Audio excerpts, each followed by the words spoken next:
Hey, you're listening to Marketing Out Loud, a daily podcast where I share advice, stories, and insights to help you build a thriving consulting or professional services practice. To subscribe to the show, head over to marketingoutloud.fm.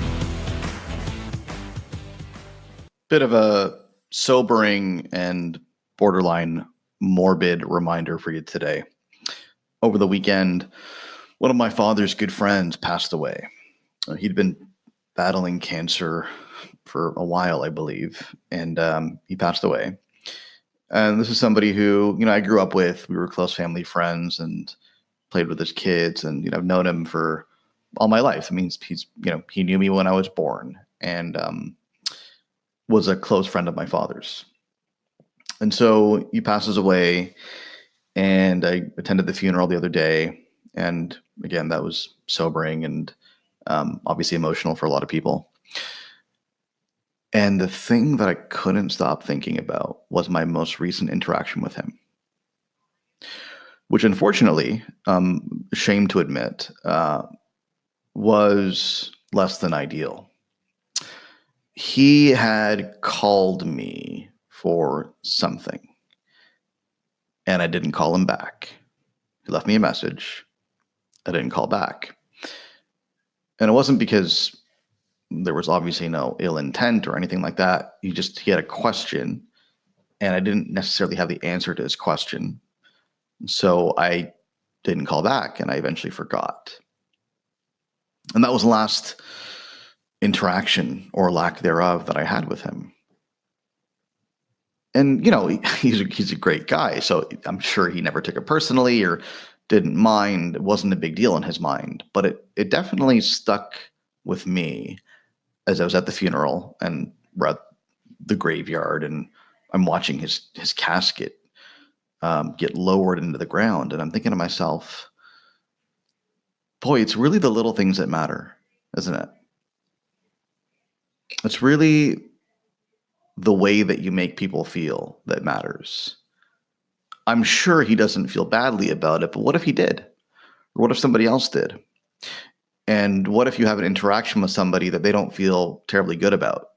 They didn't like the way that you interacted with them, or they didn't like the exchange.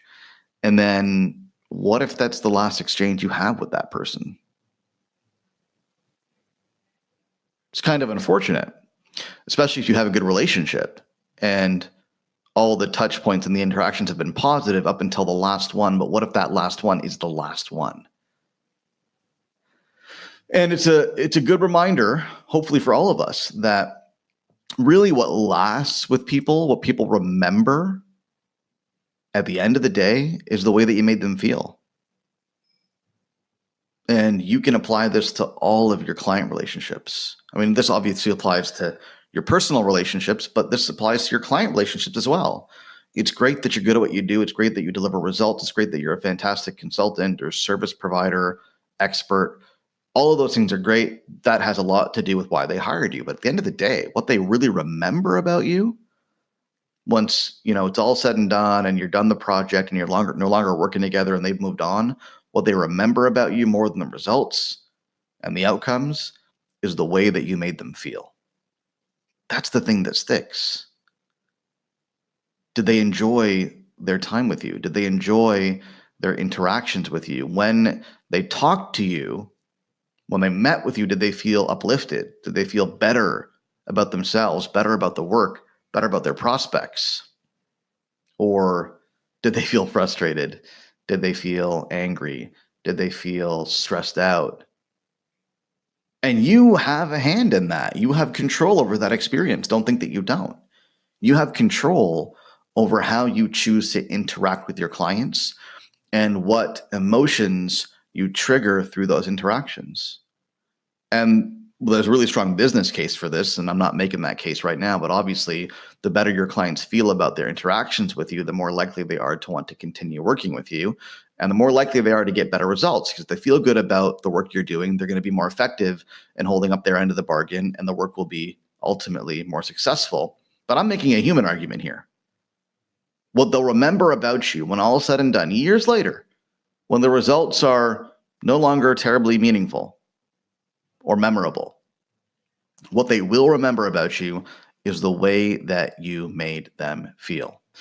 So this is a reminder to me first and foremost, but also a reminder to you. Let's try to be a little bit more intentional and deliberate about the way that we make people feel, and treat every interaction, maybe a little bit dramatic, but I think it's a useful exercise. Treat every interaction you have with somebody, client, family, friend, spouse, kid, as if maybe it's your last interaction. And if it was your last interaction, how would you want them to feel walking away from it?